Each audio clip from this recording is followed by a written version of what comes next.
You know, New York is my home. Forever? Forever.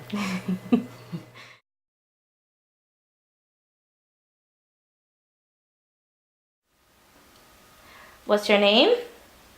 Yolanda. You need my full name? You can give me your full name if you want. Yolanda Philpotts. Okay, and what is your age? If you do, you can tell me if you want. Oh no. This will never do. No age. Where are you from? Originally? Brooklyn, New York. Okay, how long well, since you're originally from, you've been here all your life. I have a bunch of questions for you regarding your life in Brooklyn. Okay. What are your experiences with gentrification in your community? You can give me positive or negative experiences. Gentrification. In some ways, it's like the process of elimination. The haves come in, they want the neighborhood for whatever reason, and there's a tendency to push out the have-nots, intentionally or non-intentionally, but that's usually how it happens. Mm-hmm. The other side of gentrification is that there are improvements in the neighborhood. You'll see a store spruce up, and you'll see shops come in that weren't here originally. But that should have been the case all along. Why does it take a new group of people coming into the area for shop owners to spruce up or want to do something better? Okay, here's more questions. Do you feel as though there's a level of racism that comes with gentrifying urban or quote-unquote minority majority areas? Yes. Pretty much for the reasons that I've stated before, and also there is a different attitude. It's like, I'm coming in, I want your space, therefore you're not important in this area anymore, and I don't have to talk to you. I definitely don't have to make eye contact with you. It's just, I don't know. Gentrification would be a better thing, so to speak, if people were more friendly. But that's not usually the case when this happens. Okay. Why do you think that gentrification has gotten bigger in the past decade, and why? Why do you think that? Bigger in Brooklyn? Yeah, much more. Of course. Yeah. I mean, you see on the news how landlords are ripping apart apartments of rent-stabilized tenants and not fixing the properties and hoping that they will move out and that they can repair the property, spruce it up, charge much higher rent than from the people that were originally there. And it's unfair because you're forcing these people out of their areas that they've been in for 10, 20 years to put them where? It's hard enough living in New York. It's hard enough living in any borough. Rents are high. Where are they supposed to go? They kick them out of the state. They're gonna want to move. Try to find a new life somewhere else out of New York. But that's not for them to decide. Yeah. It's not fair. It's not fair. All right. How do you feel about former Mayor Bloomberg turning Manhattan, as they say, into a rich person's playground? That's what people with wealth do. I mean, yes, he made sure that no one of a certain income can come into Manhattan to live. In essence, he made it a gated community, so to speak. So, you know, he's a billionaire. He has no clue as to how the other half of New Yorkers live. How do you feel about De Blasio? Do you think he'll bring some kind of change to New York, or do you think it's just gonna end up being the same old, same old? I think he'll bring change. I think he shouldn't bring it too swiftly. You know, you gotta let people get accustomed to you being here. Otherwise, he's gonna be a one-term mayor. But I like his ideals in that, you know, he wants to make New York City affordable for all New Yorkers and not just those with wealth. Yeah, he's a good guy. I like him. I wish I was here to vote for him. I would have voted.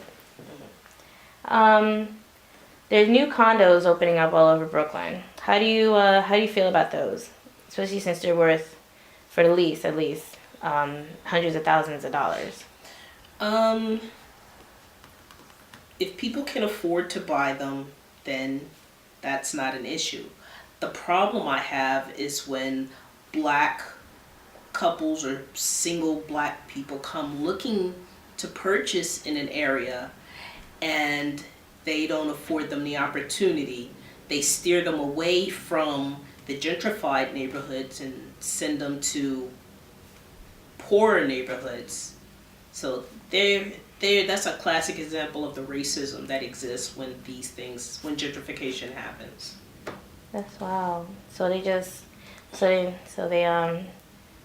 maybe they tell them their credit isn't up to par, or something. They will give them some sort of line, or maybe, you know, we don't think that you can afford it based on your salary, or some other cockamamie story, and they will steer them away from the good neighborhoods into the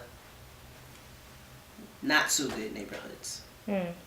How do you think that this is also affecting other people that live in Brooklyn, like maybe the Jews or the Chinese, or like Chinese neighborhoods or Jewish neighborhoods? You know, I really don't know how it's affecting Chinese neighborhoods. I can't say that, but I know as far as Jewish neighborhoods, you know, you had that Williamsburg movement and people went in and they bought up all that empty space in Williamsburg and developed it. But as far as going directly into a Hasidic neighborhood, it's not going to happen. It wouldn't be allowed to happen. Yeah, they're very close. Like they're very close knit. Right. It's almost as if they own the neighborhood. Do they? Right. Like they would say that they own the neighborhood. They own like. Well, a lot of buildings. Yeah.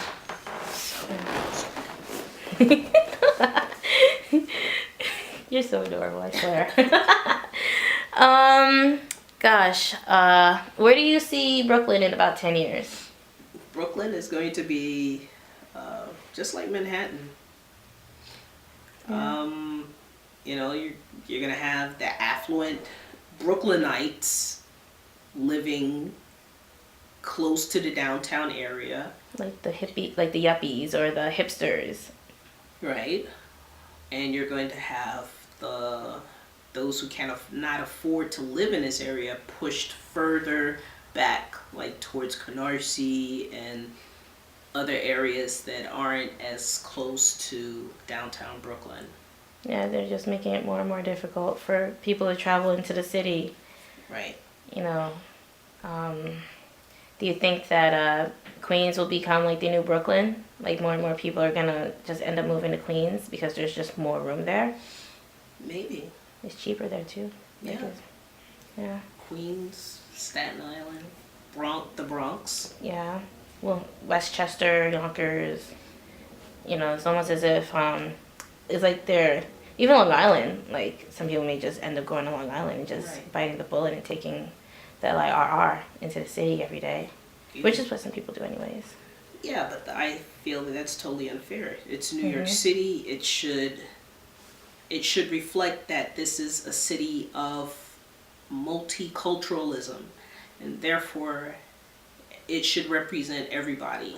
You know, it should represent the rich, the poor, black, white, Hispanic, Asian, whatever. Everybody should be able to live here. All right. And there should be housing allotted just for that purpose. Yeah. Don't they do that with what is it, like Section 8 and things like that? I know that there was a thing that they were doing where they were building homes for people who didn't make that much money, and they were building nice apartments for them. But you had to sign up for it. There was waiting lists. Right. And who can wait 5 years in New York City to live somewhere? Mm-hmm. What are you supposed to do in the meantime? While you're waiting to get that phone call that says, "Hey, you got the apartment." Yeah. You know, that's not practical. It's not, and you're putting a strain on people's relationships with other people, especially if they're living with them. Like they're not going to want them around, or what if you're not allowed to have so many people in an apartment? You can get that renter in trouble with their landlord. Mm-hmm. And it doesn't help that some landlords are just selling off their buildings. That's right. They're selling off their buildings because they want to turn a profit. Everybody wants to make a profit. Mm-hmm. Times are rough. They are. But it shouldn't be that way. It doesn't have to be that way. Yeah. Thank you so much for the interview. You're welcome.